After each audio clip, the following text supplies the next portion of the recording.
Մեզ շատ հայտնի մի պատմություն, Հոբի պատմությունը, տեսնում ենք երկրորդ գլխում, որ Աստված խոսում է Հոբի մասին ու ասում է արդար է Հոբը։ Այսինքն Հոբին պատահած փորձություններն ու նեղությունները Հոբի սխալների արդյունքում չէր։ Այսինքն Հոբը այնքան արդար էր, որ Աստված այդ ամենը տեսնելով, Սատանան էլ տեսնում ենք, որ Աստծո հետ խոսակցություն են ունենում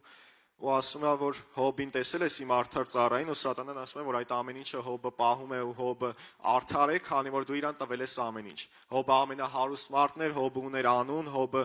10 երեխաներ ուներ, կին ուներ ու Հոբը ամեն ինչով օրհնված էր ու աստվածավախ ու արդար մարդ էր։ Բայց Հոբի կյանքում Աստված թույլ տվեց փորձություն, Աստված թույլ տվեց նեղություն ու այդ ամեն ինչը մի օրվա ընթացքում։ Հոբը կորցրեց իր 10 երեխաներին, Հոբը կորցրեց իր ամբողջ ունեցվածքը, Հոբը կորցրեց ամեն ինչ, ինչը որ ուներ։ Եվ անգամ իր կինն էլ ասաց անիծիր Աստծուն ու մահացիր։ Անգամ իր կինը իրենից երես էր թեքել, որովհետև տեսնում էր Հոբի դժբախտությունը։ Բայց Հոբը ասաց հիմար կանանց նման ես խոսում։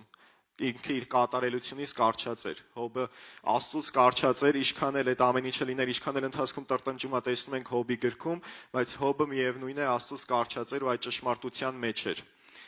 Իմ կյանքում էլ ես 19 թվականին 13 տարեկանում, 12 տարեկանում, այսինքն ունեցել եմ մեծ կորուստ։ Իմ մայրը 19 թվականին ննջել է Աստծո մեջ ու ես այդ ամեն ինչի միջով անցնելով 19 թվականի նոյեմբերն էր ու ես տուն վերադառնալուց դպրոցից տեսնում եմ, որ մայրս տանը չէ ու հիվանդանոց է։ Նոդար պապիս, Նոդար Թադևոսյանը, պապան երկրում չէր, Ամերիկայում էր, պապիս մամային ուղեկցում է հիվանդանոց, քանի որ մայրս պրիստուպներ է ունենում ու հիվանդանոցում արդեն ես չգիտեմ, գալիս եմ մորական տատիս, Վարդուհի տատիսա տուն է լինում, տեսնում եմ իրան լարված, վախվորած դեմքով ու միանգամից վազում եմ դեպի հիվանդանոց։ Տեսնելով պապին, տեսնելով մամային հասկանում եմ, որ ինչ-որ լուրջ բան չկա, որովհետև իրենք այդ ամեն ինչը թաքցնում էին ու փորձում էին ուժեղ գտնվեին, թեկուզ հնարավոր է այդ ժամանակ ինչ-որ sense բարդ կերպով ամեն ինչ ներկայացված չէր։ Մի խոսքով ամեն ինչ տեսնելով մի քանի օր մայրս անցկացնում է հիվանդանոցներում ու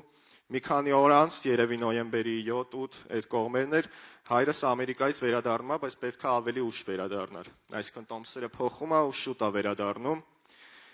Շուտ վերադառնալով դե միանշանակ թեկուզ էլ փոքր եմ լինում, հասկանում եմ, որ արդեն իրավիճակը շատ լուրջ է։ Հայրս գալիս է ու նոյեմբերի 14-ին առավոտյան հայրս գալիս է տուն, ես ու քուրիկս Ագապեն։ Արթնացնում է մեզ ու հայտնում այդ լուրը, որ ձեր մայրը Աստծո մեջ ննջել է։ Այդ հիվանդությունից հետո մայրս մահանում է եւ ես ու իմ ընտանիքը անցնում ենք այդ ամեն ինչի միջով։ Ու ունենք փոքր քուրիկ, որը 4 տարեկան էր ընդամենը։ Ու ես, հայրս, Ագապեն մի հատ շատ կարևոր որոշում ենք կայացնում, որ պետքա միշտ մեր քուրիկի կողքին լինենք։ Պետքա միշտ նրա կողքին լինենք, որովհետեւ դե հասկանալի է նա է փոքրը։ Պետքա իր կողքը լինենք, որ կարողանանք իրեն այդ ցավի մեջ, այդ ամեն ինչի մեջ օգնենք, որ ինքը շատ ավելի չտրվի, հա, ինչ որ սխալ կերպով չմեծանա, լքված չմեծանա։ Այդպիսի որոշում ենք կայացնում եւ փորձում ենք այդ որոշումը պահենք։ Թեկուզ ես 12 տարեկան լինելով, Ագապեն 15 տարեկան լինելով, էլի մենք էլ էինք փոքր, այդ ամեն ինչը կրելու, այդ ցավը կրելու համար, բայց մենք անցնում ենք այդ ամեն ինչի միջով ու այդ ամեն ինչի միջով անցնելուց փորձում ենք ուժեղ լինել ու փորձում ենք մեր քուրիկին օգնել, պապայի հետ միասին։ Ու ժամանակի ընթացքում արդեն ես էլ այդ մենակության մեջ լինելով, որովհետև թե հայրս իր ամբողջ ուշադրությունը փոքր քուրիկի վրա է սևեռած լինում, արդեն ինքը զգում եմ այդ ցավը, զգում եմ այդ տառապանքի ինչի միջով որ անցնում եմ։ Կուզենամ Եսայի գրքից մի հատված կարդալ, Եսայի 48-ի 10-11-ը։ Ահավասիկ, ես քեզ զտեցի, բայց ոչ որպես արդար։ Ես քեզ փորձեցի նեղության հալոցում, անունից պիտի գործեմ, որովհետև ինչպես է անարգվելու իմ անունը, ես իմ փառքը ուրիշին չեմ տա։ Այսինքն Աստված կարող է շատ ժամանակ մեզ անցկացնել այդ նեղության հալոցում, որպեսզի մենք էլ ավելի մաքրվենք, որպեսզի մենք էլ ավելի զտվենք։ Ես չեմ ասում իմ մոր մահը կապված էր ամբողջությամբ իմ հետ, չէ, ես համոզված եմ, որ իմ մայրը երկնքում է, որովհետև Աստված է այդպես ուզել, որովհետև Աստված է ուզել, որ իմ մայրը իր մոտ լինի։ Իսկ մնացած այն ցավը, այն տառապանքը, որի միջով ես անցնում եմ, դա ուղղակի Աստծո բարեհաճությունն է, որ ինքը ամեն ինչին բարին գործակից է անում, որովհետև ես այս ամենի միջով անցնելուց շատ բաներ եմ սովորել ու ինչպես ասեցի, արդեն ես էլ 13 տարեկան էի ու շատ միայնակ էի զգում ինձ, ու այդ ցավի միջ անցնելով ավելի էր խորանում ու մի մարդ կար ընդամենը, որ իմ կողքին էր, որ ինձ օգնում էր, թեկուզ ինքն էլ էր այդ ցավը շատ ուժեղ կերպով տանում։ Ինձ թվում է, չգիտեմ, ինձնից ծանր էր տանում ինքը այդ ամեն ինչը, որովհետև պապս էր, նոդար պապիս, ու իր հասկացողությունը շատ մեծ էր, համեմատած ինձ, ինքը այդ ամեն ինչի միջով անցնելուց փորձում էր իմ կողքը լինել, որովհետև թեկուզ մայրս էլ կար այն ժամանակ, ես ամենամոտիկը իմ պապի հետ եմ եղել, հենց ընկերներ ենք եղել ու ամեն իրավիճակում, չգիտեմ, իմ նեղության օրը, իմ լավ օրերը միշտ իր հետ եմ կիսել ու իրոք ինքը իմ համար թանկ մարդ ա եղել, թանկ ընկեր ա եղել, ու ինքը ինձ օգնում էր շատ հարցերում, իր ուրախությունը, թեկուզ ինքը ուրախ չէր լինում այդ ժամանակաշրջանում, բայց ինքը ինձ օգնում էր, հույս էր տալիս, թեկուզ հենց չենք խոսացել հենց այս հարցի վերաբերյալ մամայի հետ կապված, բայց իր աջակցության, իր ընկերության շնորհիվ ես կարողանում էի այդ ամեն ինչի միջով անցնել ու ավելի հեշտ էր։ Բայց ընդամենը չլրացած 7 ամիս, այսինքն լրացած 7 ամիս ամբողջ մեր Թադևոսյաններով, մեր ընտանիքով վարակվում ենք կորոնավիրուսով ու օրեր չանցած ամսի 30-ը հունիսի պապիս էլ ա մահանում։ Այն մարդը, որ իմ հենարանն էր, այն մարդը, որ ամբողջությամբ ինձ օգնում էր, այն մարդը, որ կարող ինձ դեպի տաներ, այն վայրը, որ ես կարողանայի այդ ցավը թեկուզ մի քիչ ավելի մեղմ կրեի, Աստված այդ մարդուն տանում է իմ կողքից։ Ու տանում է այն կերպով, որ ես մնում եմ միայնակ, ու ես հասկանում եմ, թեկուզ ժամանակ անցնում, հասկանում եմ, որ Աստված է իմ հենարանը։ Հասկանում եմ, որ ես Աստծուց պետք է կառչած լինեմ։ Աստված ինձ սովորացնում է, որ ինչքան էլ քո կողը ունենաս լավ մարդիկ, ինչքան էլ ունենաս բարեկամներ, ինչքան էլ ունենաս ծնողներ, դու քո հույսը պետք է դնես ինձ վրա։ Քո հույսը պետք է ամբողջությամբ ին վրա լինի, որովհետև ես եմ այն մեկը, որ հավիտենական է, ես եմ այն մեկը, որ քեզ ուժեղացնելու եմ, ես եմ այն մեկը, որ ամբողջությամբ պետք է դու հուսաս ու քո հույսը ամբողջությամբ դնես ինձ վրա։ Սաղմոս 73:25-26 համարները կուզեմ ընթերցել։ 73:25-26 Ով ունեմ երկնքում երկրի վրա, էլ քեզնից բացի ուրիշ բան չեմ ուզում։ Թեև մաշվում է սիրտս ու մարմինս, սակայն Աստված հավիտյան իմ սրտի ուժն է ու իմ բաժինն է։ Ու ես ընթացքում արդեն պապիս մահից հետո էլ անդադ իմ մեջ հարցեր էին առաջանում, թե ինչու։ Խի հենց մեզ հետ հովվական ընտանիքում մեծացած պապիս հիմնել այս եկեղեցին, հայրս շարունակում էր ավագ հովվի ծառայությունը, ստանձնել էր այդ ծառայությունը, ու ես հարցնում էի Աստծուն ու ինքս իմ մեջ մտորում էի. Տեր, այսքան բան ենք մենք մեր ընտանիքով քո համար անում, Հայաստանում այսքան ծառայում ենք քեզ, ինչու հենց մենք անցնում ենք այս ամեն ինչի միջով, ինչու պետք է այս ամեն ինչը կրենք ու այս ցավի միջով անցնենք, ինչու ես այս ամենը թույլ տալիս։ Ու մի համար էլ կուզեմ կարդալ Դանիել Մարգարեություն 4:35 Ես իրոք իմ մեջ այդ ժամանակ չէի կարողանում հասկանալ, այս հասկացողությունը չունեի,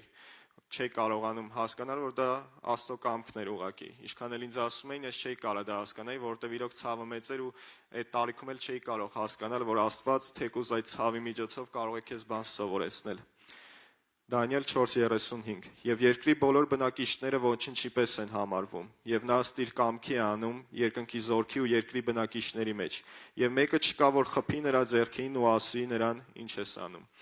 Այսինքն Աստված անում է այն ամենը, ինչը որ կամենում է։ Ինչքան իրես փորձ է, ինչքան էլ չգիտեմ, իմ աղոթքներով դեմ կանգնեի, որովհետև հայրս էլ, պապս էլ հաստատ աղոթքներ ունեցել են, որ մայրս չմահանա, նույն կերպ էլ հայրս, պապիկի համար, բայց Աստված արել է այն, ինչը որ կամեցել է։ Աստված տարել է այդ փորձությունների, այդ նեղությունների միջով մի հատ պարզ բանի համար, որտեղ ինքը տենց է ուզում, որովհետև ուզում էր, որ իր նոդար ծառան ու իր անետ ծառան իր հետ երկնքում լինեին։ Ու այդ ամեն ինչը բարին գործակից աներ, որ մենք այստեղ երկրի վրա կարողանանք ինչ-որ բաներ սովորել։ Ու ընթացքում արդեն մոտ 2 տարի է անցնում, ես այդ մտքերով, այդ կորուստով, այդ ցավի մեջով անցնելուց չէի մխիթարվում, չէի կարողանում գտնել իմ մխիթարությունը։ 21 թվականին աղոթքի տան կոնֆերանսին դեռ եկեղեցիները առանձին չէին։ Աղոթքի տան կոնֆերանսին ես ու մեր եկեղեցուց Դանիելն էին գնացել, Դանիելը հիմա ծառայության մեջ է։ Գնացել էին կոնֆերանսի ու ես անդադ իմ մտքում այդ հարցերը կար. ինչու, խի հենց իմ հետ, խեմ ես այս ամեն ինչի միջով անցնում, խի պետք է իմ փոքր քուրիկը կամ իմ մեծ քուրիկը այս ամեն ինչի միջով անցնի, իմ հայրը այս ամեն ինչի միջով անցնի, խի պետք է իմ քուրիկը փոքր ամեն անգամ լացելուց կանչի իմ մամային ու ես ոչ մի բան չկարողանամ անեմ, իմ հայրը ոչ մի բան չկարողանա անի։ Անցնելով այդ այս տարիները կոնֆերանսի ընթացքում այս մտորումները ունենալով շատ խորը հոպարս Կարեն Թադևոսյանը աղոթում էր բոլորի համար, ովքեր որ առաջ էին գալիս ու յուղով օծում էին, ու ինքսի մեջ ինձ անդադ հարց էր տանջում. արդյոք գտնվել է մարդ, որ այդ օրը, երբ որ մայրս արդեն մահացել է, դրանից հետո մորս համար աղոթել են, սա ասում եմ, որ հասկանաք հոգեվիճակս, հասկանաք մտորումներս, հասկանաք թե ինչքան խորն էր այդ ցավը, թեկուզ 2 տարի արդեն լրացել էր, բայց այս հարցերի պատասխանները ես չունեի, որովհետև հոպարս ծառայությունների մեջ զբաղված լինելով, հորս էլ հաստատ այս հարցով չէի կարողանա դիմել, որովհետև իմ համար ու իր համար հաստատ ցավոտ կլիներ այս ամենի մասին խոսելը, ես ինքսի մեջ այդ ուժը չէի կարողանում գտնել։ Ու գնացի առաջ, որ արդեն հոպարս իմ համար աղոթեր, յուղով օծեց ու առանց ինչ-որ բան ասելու սկսում էր աղոթել, ձեռքից բռնեցի, ասի հոպար հարց ունեմ քեզ տալու, ասի մայրս որ մահացել է, դրանից հետո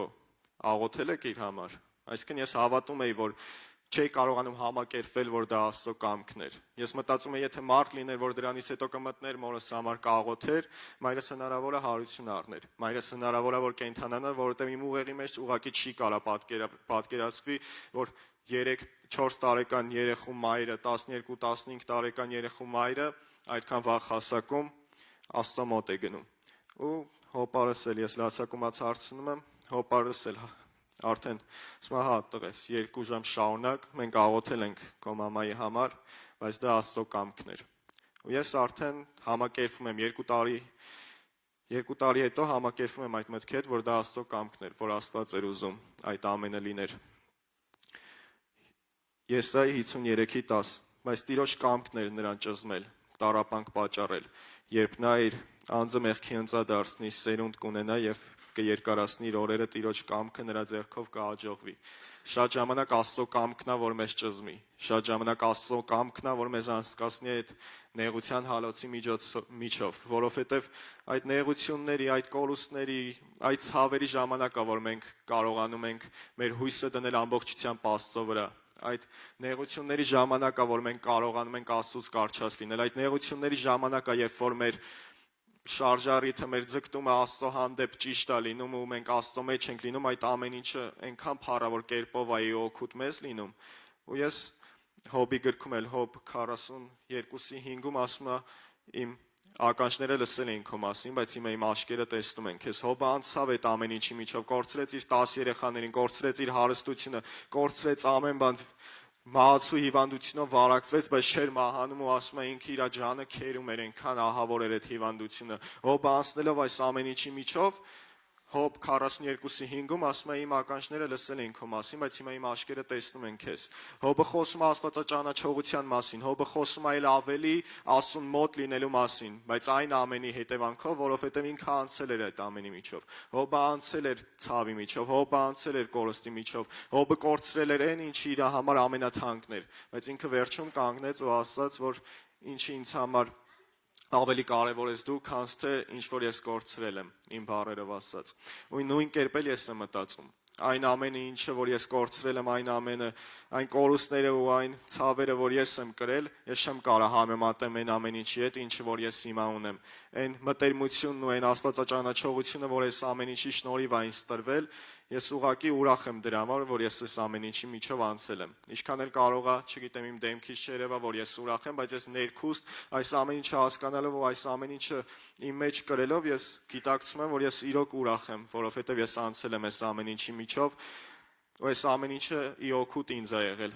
Ելից 27:20-ում պատվիրիր Իսրայելի որդիներին, որ քեզ մաքուր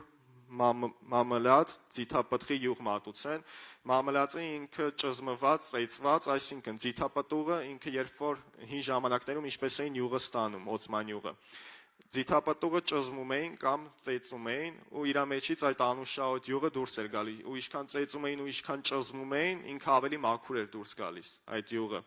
Նույն կերպ էլ մենք, երբ որ անցնում ենք այդ ամեն ինչի միջով, երբ որ այդ նեղությունները կրում ենք, թեկուզ անպայման չի կորուս լինի, ինչ որ հոգեվիճակ կամ ինչ որ խնդիրներ, որ մեր կյանքում գալիս են առանց մեր սխալներ գործելու, այդ ամենը նրա համար է, որ մենք ել ավելի մոտենանք Աստծուն, որ ել ավելի մաքրվենք, որ դառնանք մարդիկ, որ պատրաստ կլինեն կատարելու Աստծո կամքը։ Ես ձեզ ասում եմ, որ ես չէի կարողանա հասնել են կետին, այս կետին, եթե այս ամեն ինչը այս կորցրած չլինեի, որտեղ ամեն ինչ գինն է պահանջում։ Շատ ժամանակ մենք քանի որ մարտեակներ ենք ու ադամական մեղք ունենք, մենք չենք կարողանում հասնել են կետին, որ մենք ինքնական մեր մեջ փոխենք բնավորություններ, փոխենք ինչ-որ քայլեր, որոնք Աստծուն հաճելի չեն, բայց Աստված թույլ է տալիս այս խնդիրները, որ մեզ մոտեցնի իրան, որ մեզ սովորեցնի ու ապրում ենք այս կյանքը ու եթե մենք հասկանում ենք այս կյանքի իմաստը, մենք պատրաստ կլինենք կրել այդ ամեն ինչը։ Ինչքան էլ ցավոտ լինի, ինչքան էլ դժվար լինի, մենք պատրաստ կլինենք կրենք, որովհետև մեր համար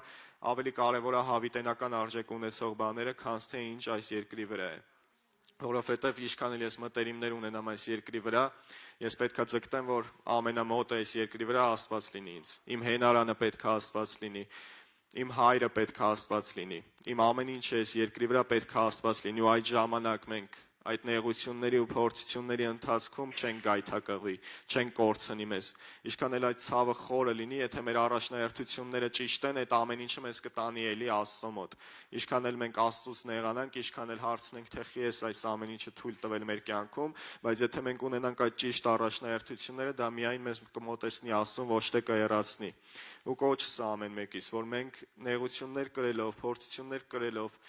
ինչ-որ խնդիրներ ունենալով մեր հույսը ամբողջությամբ դնենք Աստծուն, մեր հենարանը լինի Աստված, մեր առաջինը լինի Աստված, մեր ամեն ինչը լինի Աստված, ու այդ ժամանակ մենք չենք գայթակղվի ու այդ ժամանակ մենք չենք հեռանա Աստծուց։ Ու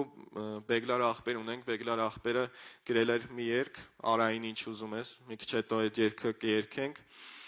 Ու այդ երգի ընթացքում ես իմ մխիթարությունը գտա։ Խոնարհվեցի Աստծո առաջ ու այդ երգը երբ երկվում էր, ես ինքս իմ մեջ սկսում էի արտասվել միջև մխիթարվելը։ Ու այդ երգի ժամանակ հենց որոշում եմ կայացրել ու մխիթարվել եմ, որովհետև այդ երգը ամբողջությամբ պատմում է այն ցավի ու այն դժվարության մասին, ինչի միջով որ մենք անցել ենք ու ցույց է տալիս այդ երգը մեր խոնարհությունը թեկուզ այդ իրավիճակում։ Ցույց է տալիս, որ մենք էլի պատրաստ ենք անցնել դրա միջով։ Ցույց է տալիս, որ մենք պատրաստ ենք կրել այդ ցավը, բայց Աստծուն էլ ավելի մոտ լինել, Աստծո առաջ էլ ավելի խոնարհվել։ Ես չէի կարողանա ինքս իմ բնավորությունը փոխել, ես չէի կարողանա մարդ լինել, որ միանշանակ դեռ առջևում լիքը բաներ պետք է իմ մեջ փոխեմ ու լիքը պետք է մոտենամ Աստծուն, բայց հիմա ինչ որ կամ ես չէի լինի, եթե այս ամեն ինչը չունենա, ես ցավը, այս դժվարությունը չկրեի, որովհետև ես ինքս իմ ճանաչելով գիտեմ, թե ես ինչպիսին եմ եղել։ Գիտեմ, թե ինչքան եմ փոխվել ու գիտեմ, թե ինչքան եմ մոտեցել Աստծուն։ Ու շատ կարևոր է, որ այդ ամեն ինչի միջով անցնելուց ամբողջությամբ մեր հույսը դնենք Աստծո վրա։ Կուզեմ, որ աղոթենք ու երկրպագության մեջ լինենք, որ Աստված այդ ցավի ու այդ դժվարության մեջ մեր գիտակցությունն ու մեր առաջնահերթությունները այնքան ճիշտ լինի, որ մենք մոտենանք Աստծուն, որ մենք էլ ավելի Աստծուն ունենանք մեր մեջ, որ հասնենք մի կետի, որ մեր համար այս մարմնավոր աշխարհի թեկուզ մեր մտերիմները մեր համար չեն կարող լինել առաջնային, չեն կարող լինել առաջնահերթ։ Աստվածա, որ մեզ ուժ է տալիս ու Աստվածա, որ մեզ սովորեցնում է։ Ու ես մի բան եմ հասկացել, որ այս կյանքի ամբողջ իմաստը այն է, որ մենք հասնենք այն կետին, որ լինենք այն մարդիկ, որ Աստված է ուզում մեզ տեսնել։ Աստված մեզ համար նախասահմանել է իր կամքը, բայց այդ նախասահմանությունը ուղղակի, քանի որ Աստված նախասահմանել է, չի կատարվի, եթե մենք որոշում չունենանք։ Ու Աստված տեսնում է շատ ժամանակ, որ մենք պատրաստ ենք այդ որոշումը ունենալու, դրա համար թույլ է տալիս այս ամենը, որ մենք իրոք հասկանանք ու իրոք պատկերացնենք ու իրոք գնանք դեպի, խորանանք այդ կետերի մեջ, խորանանք այդ ջրերի մեջ։ Ինչքան կարող ենք խորանալ ու ինչքան կարող ենք այդ ամեն ինչի միջով անցնելուց, թեկուզ մարդիկ կլինեն, որ հիմա չունեն դժվարություններ, նեղություններ, մարդիկ կլինեն, որ ունեն, միշտ հիշենք սա, որ Աստված պետք է լինի մեր առաջնահերթությունը ու մենք պետք է ամբողջությամբ Աստծուց կառչած լինենք, ինչպես Հոբը չանիծեց Աստծուն իր կատարելությունից, քանի որ կառչած էր, նույն կերպ էլ մենք մեր դժվարության ժամանակ չտրտնջանք, մեր դժվարության ժամանակ չհեռանանք Աստծուց, այլ առավել եւս մոտենանք, ինչքան կարող ենք մոտենալ ու ինչքան կարող ենք ձգտել խորանալ Աստծո մեջ։ Կուզեմ աղոթենք ու հետո մտնենք երկրպագության մեջ։ Փառք ես Տեր, շնորհակալ ենք Հայր, շնորհակալ ենք Փառավոր Աստված, շնորհակալ ենք Տեր, որ դու այստեղ ես ու խոսում ես մեր սրտերի հետ ամենակարող Հայր։ Խնդրում եմ Տեր, մեզ էլ ավելի խորացրու քո երկրպագության մեջ Տեր, մեզ էլ ավելի տար քո խորքերը Հայր, որովհետև մենք ցանկանում ենք Տեր, որ մենք էլ ավելի ունենանք Տեր Հիսուս քեզ մեր կյանքերում։ Մենք ցանկանում ենք էլ ավելի մոտ լինել քեզ։ Մենք ցանկանում ենք Տեր, որ առավել եւս քան Տեր Հիսուս երեկ էր այսօր մենք էլ ավելի մոտենանք քեզ, որովհետև մեր առաջնահերթությունը հենց դու ես Տեր։ Մեր կորստի, մեր ցավի ու մեր դժվարության ժամանակ Տեր, մենք քայլում ենք դեպի քեզ Տեր Հիսուս։ Մխիթարիր մեզ Տեր ու մեզ թույլ տուր, որ մենք էլ ավելի մոտենանք քեզ Տեր, որ վազենք դեպի քեզ Տեր, որ ունենանք քո բնավորության գծերը, որ ունենանք այն ամեն ինչը որ անհրաժեշտ ես համարում մեր անձերի համար Փառավոր Հոգի։ Խնդրում եմ Տեր, ել ավելի մեզ մոտեցրու Տեր Հիսուս քեզ, ել ավելի խոնարհեցրու մեզ ու այս երկրպագության, այս երկի ընթացքում Տեր Հիսուս, թող ամբողջությամբ քո ներկայությունը զգանք Փառավոր Հոգի, թող զգանք քո ամենակարևոր ներկայությունը Տեր, որը մեր մեջ է Տեր, որ շատ ժամանակ մենք անտեսում ենք Տեր, որ շատ ժամանակ Տեր Հիսուս մեր գիրքը դրած Տեր Հիսուս սեղանին չենք կարդում ու չենք փոխհարաբերվում քո հետ Տեր, շատ ժամանակ ազատ ժամանակ ունենալով Տեր չենք ձգտում Տեր քո հետ փոխհարաբերվել, բայց Տեր մենք զղջում ենք ու այս պահին խնդրում ենք Տեր, որ դու մեր մեջ Տեր Հիսուս խոսես, որ մեզ հետ խոսելով Տեր Հիսուս փոխանցես քո միտքը, փոխանցես Տեր մեր կոչումը ու հայտնես Տեր, թե ինչի համար ենք մենք անցնում այդ ամենի միջով Տեր, ու մեզ սովորեցնես Տեր, որ ամեն Տեր նեղության ու փորձության մեջ անցնելով Տեր Հիսուս էլ ավելի ձգտենք մոտենալ քեզ Տեր, որովհետև մեզ համար դրանից առավել կարևոր բան չկա Տեր, որովհետև մեր առաջնահերթությունը ամբողջությամբ դու ես Տեր։ Շնորհակալ եմ Փառավոր Հոգի։